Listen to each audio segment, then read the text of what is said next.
Welcome everybody, my name is Marcus Stone, and in this video I will show you how you can bulk move posts to categories and tags in WordPress.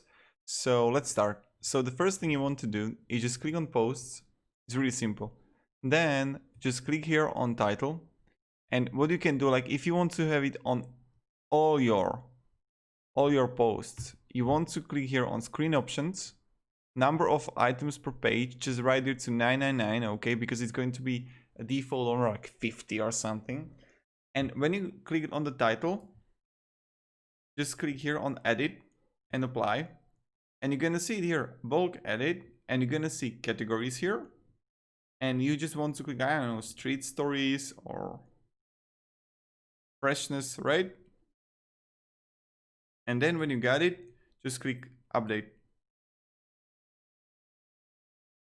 And voila, here you got all the categories. So this is pretty much it. And this is how you can bulk move posts to categories and tags in WordPress. Thank you everybody. Have a great day and see ya. Goodbye.